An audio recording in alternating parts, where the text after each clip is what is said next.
भगवान कपिल ने माता देवहूति को बड़ा ही सुंदर उपदेश दिया। मैया जैसे भी हो, सबसे सरलतम उपाय है मन को संतों के चरणों में लगा लो। जैसे किसी को बिजली ने पकड़ लिया, भैया ये कहाँ है साउंड वाले, ध्यान देना। जैसे किसी व्यक्ति को बिजली ने पकड़ लिया, अब आपको उस बिजली को पकड़ने की जरूरत नहीं है, उसको तो शॉर्ट लग रहा है। आप तो उस व्यक्ति को पकड़ो जिसमें शॉर्ट लग रहा है, और जितना शॉर्ट उसको लग रहा है, जितना करंट उसको लग रहा है, उतना ही करंट आपको भी लगेगा। है? कहने का भाव, जिस संत ने परमात्मा की खोज कर ली, आप तो उन संत के चरणों को पकड़ लो। है जी? जैसे नाव बिना नाविक के चलती नहीं है, और जब कितने ही लोग उस नाव में सवार होते बैठते, और वो नाविक अकेला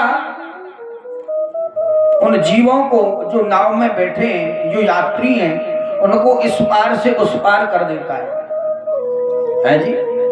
ऐसे ही आप तो केवल किसी नाविक को पकड़ लो जो इस भव सागर से पार कर दे, ऐसे किसी संत को पकड़ो, सबसे बड़ा उत्तम उपाय है। बोल बांके बिहारी लाल की जय हो। और देखिए इसके बाद में माता देवहूति का शरीर सिद्धिदा नाम की नदी बन गया और बहने लगा। माता के चरणों में प्रणाम भगवान कपिल ने किया, और प्रणाम करके भगवान कपिल गंगा सागर के क्षेत्र में चले गए और वहां जाकर के समाधि में लीन हो गए। ताला ने आवाज बढ़ाए दे, 20 कर दे आवाज में।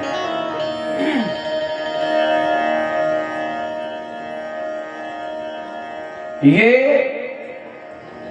मनु और शत्रुपा के बेटियों का वर्णन हुआ, आकृति, देवहूति और प्रसूति। अब इन्हीं के 2 पुत्र हैं, नाम है प्रियव्रत और उत्तानपाद।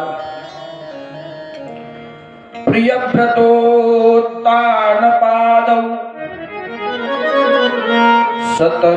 शतरूपापते सुतौ। देखिए पहले हम ये समझें उत्तानपाद किसे कहते हैं। उत माने ऊपर और पाद माने पैर, जिसके ऊपर को पैर और नीचे को मुख हो, वो सब उत्तानपाद हैं। और हम सबका जब जन्म होता है तो जन्म से पहले हम लोग माँ की गर्भ में कैसे होते हैं, पैर ऊपर को और सर नीचे को। और किसी कारणवशात यदि बालक माँ की गर्भ में घूम जाए और अल्ट्रासाउंड कराया जाए तो डॉक्टर क्या बोलता है, बोले बालक उल्टा है जी? जिसका सर नीचे को हो, पैर ऊपर को, या तो ऐसे समझिए, या दूसरा कोई उदाहरण में दूं, जिसकी समाज में उत्तम प्रतिष्ठिता है, उत्तम प्रतिष्ठित जीव है, जिसकी समाज में पहुंच है, वो उत्तानपाद है। देखिए हम सब उत्तानपाद ही हैं। और हम सबकी 2 ही पत्नियां होती हैं। 2 प्रकार की बुद्धि ही हमारी 2 प्रकार की पत्नी हैं, एक कुमति और एक सुमति। आप जब अध्यात्म में प्रवेश जब करेंगे, अध्यात्म की दृष्टि से जब आप कथा श्रवण करेंगे, तो कथा कोई और नहीं है। लाला वहां की ज्यादा आवाज आ रही है, तोड़ियों की बंद कर उसको, यहाँ के डिब्बों की आवाज खोल।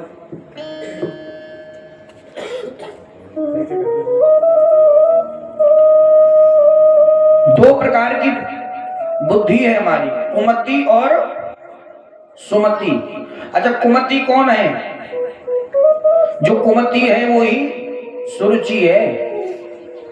जो स्वस्य रुचि ससुरुचि, मन में आया भजन किया, मन में आया भोजन बनाया, मन में आया खा लिया, मन में आया पूजन कर लिया, मन में आई तो पति की सेवा कर ली, नहीं तो रोज गाली बकी रहे हैं जी, रोज डंडा लगा रहे। ये कौन है? बोले इसको कहते कुमति। और सुमति कौन है? बोले जो सुनीति है वही सुमति है। गोस्वामी तुलसीदास कह रहे हैं सुमति कुमति सबके उर रही हैं। हर जीव के हृदय में सुमति और कुमति, अच्छे विचार और बुरे विचार दोनों रहते हैं। और हर जीव उत्तान पा रहे। जब हम भक्ति के मार्ग पर चलते हैं तो हमें ध्रुव जैसा बालक प्राप्त होता है, और जब हम कुमति के मार्ग पर चलते हैं, सुरुचि के मार्ग पर चलते हैं, तो हमें उत्तम जैसा बालक प्राप्त होता है। ध्यान से सुनना।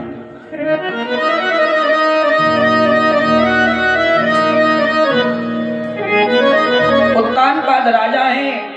पहली पत्नी सुनीति, संतान नहीं थी। सोचा कि मैं दूसरा विवाह कर लूं।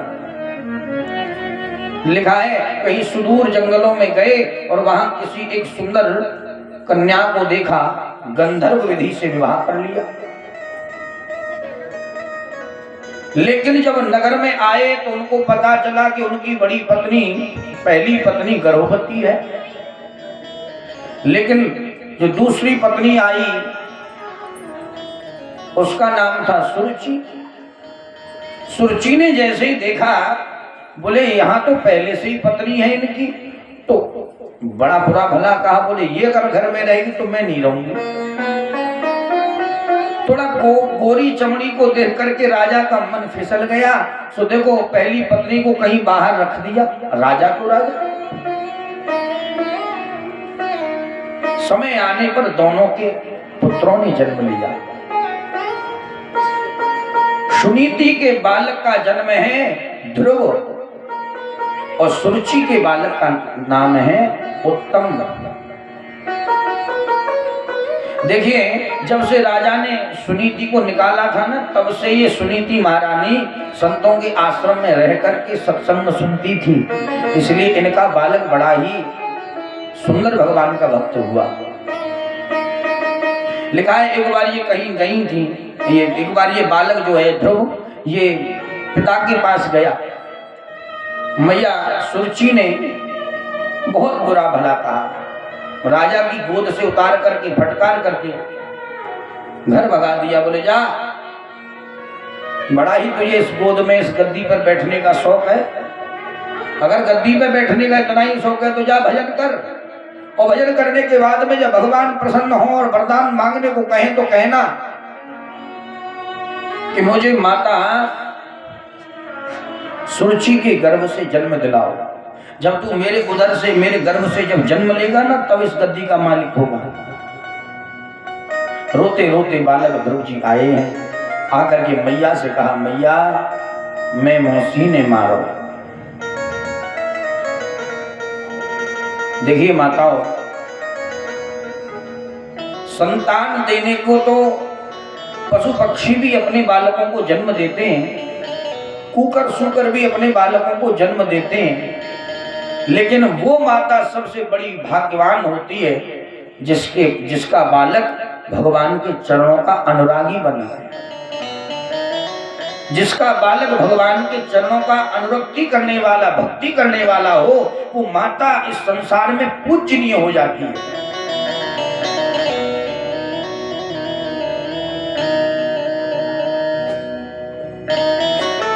और देखिए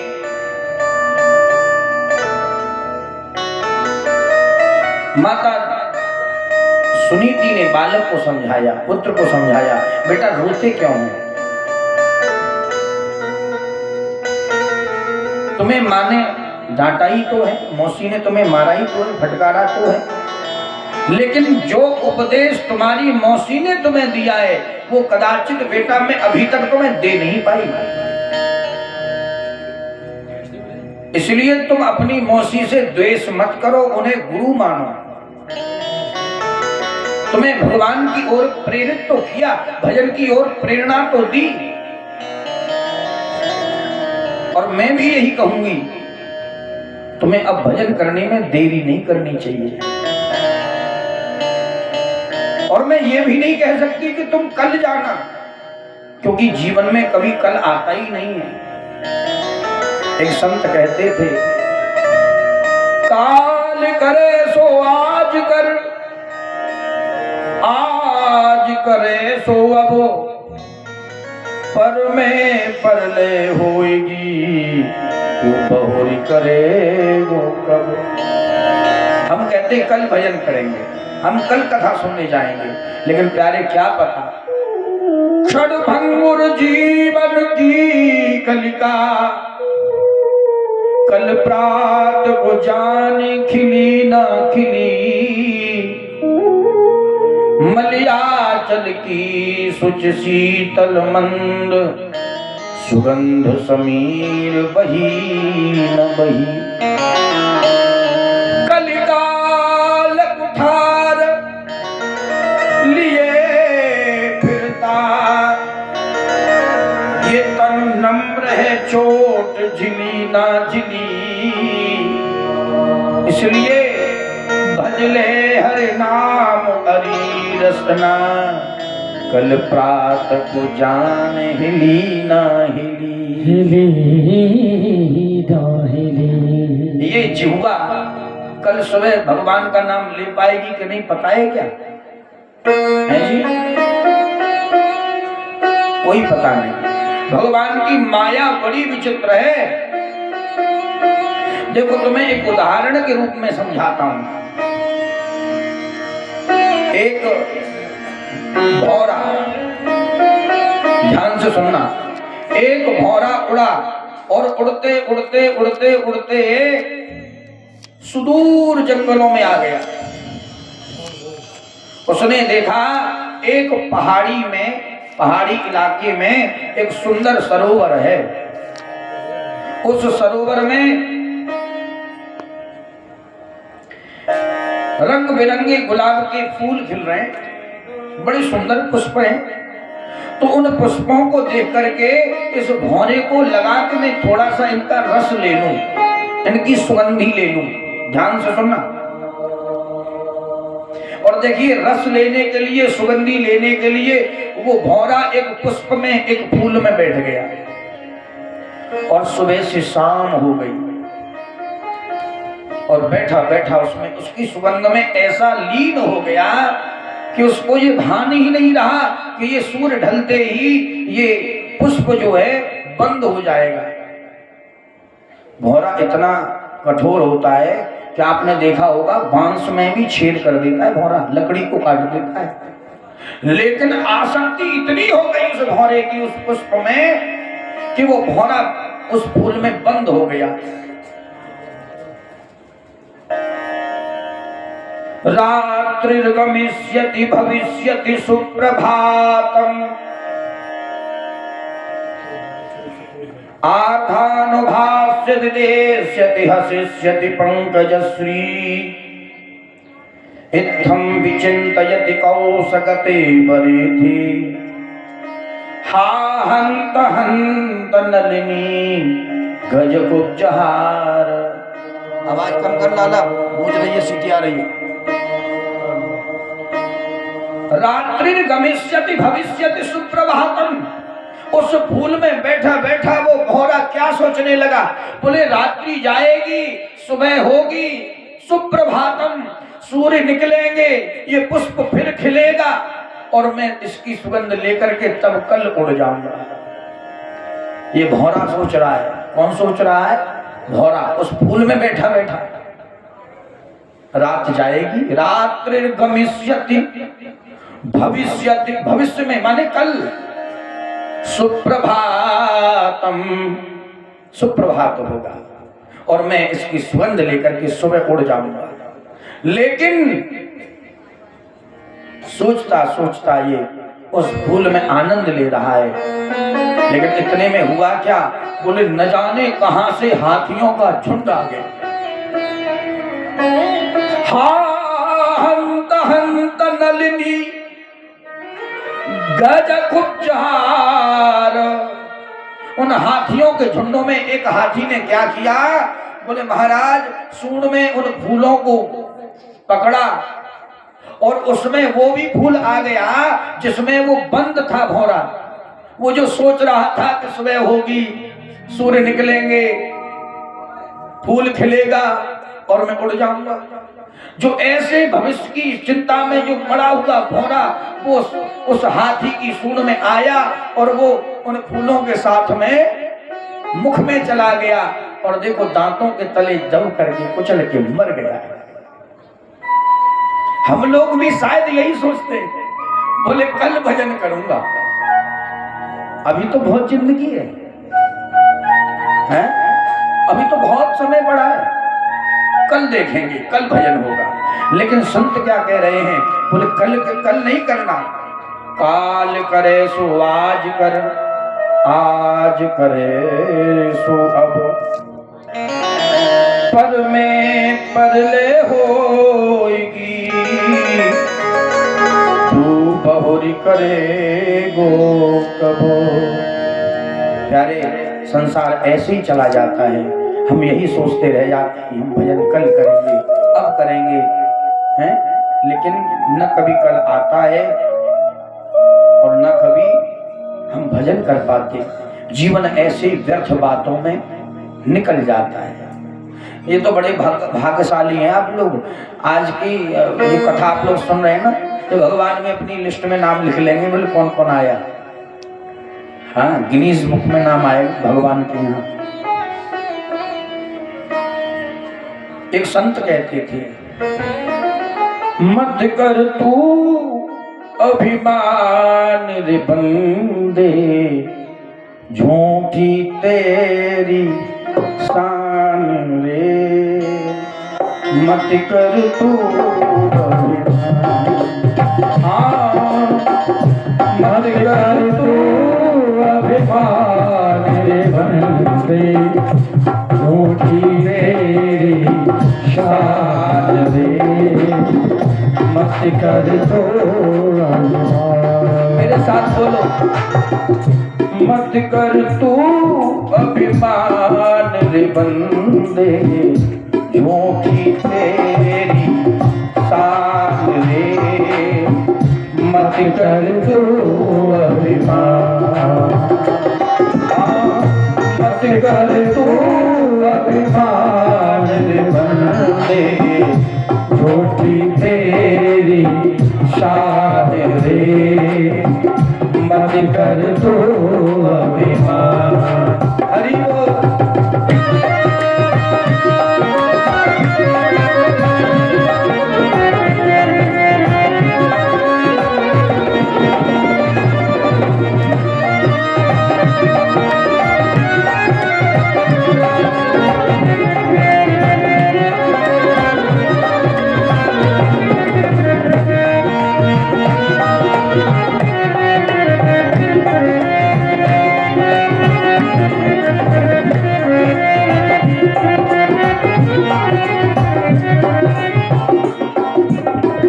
तेरे जैसे लाखों आए, तेरे जैसे लाखों आए, लाखों इस माटी ने खाए, लाखों इस माटी ने खाए, तेरे जैसे लाखों आए, तेरे लाखों आए, लाखों इस माटी ने खाए, लाखों इस माटी ने खाए, रहा न नाम निशान रे बंदे, झूठी तेरी शान रे, मत कर तू अभिमान, मत कर तू अभिमान रे बंदे, झूठी तेरी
माया झूठी काया, झूठी माया झूठी काया, वो तेरा जो हरि गुण गाया, वो तेरा जो हरि गुण गाया, वो तेरा जो हरि गुण गाया, वो तेरा जो हरि गुण गाया, जपुले हरि का नाम रे बंदे, झूठी तेरी दान रे, मत कर तू अभिमान,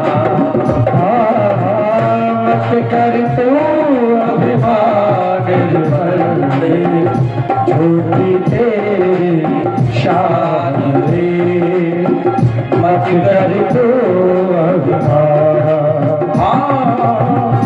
मत कर तू अभिमान रे बंदे, झूठी तेरी शान रे, मत कर तू अभिमान।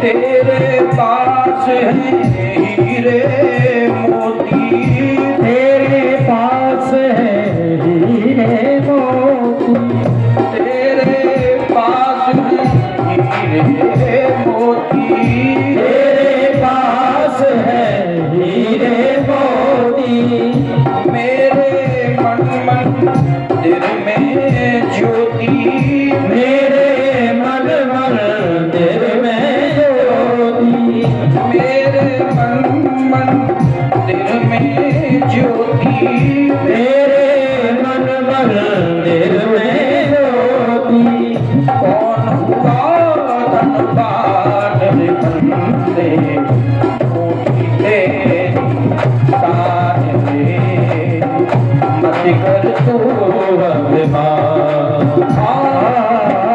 मत कर तू अभिमान रे बंदे, झूठी तेरी शान रे, मत कर तू अभिमान, मत कर तू अभिमान रे बंदे, झूठी तेरी शान रे, मत कर तू अभिमान, मत कर तू अभिमान, कर तू अभिमान, मत कर तू अभिमान,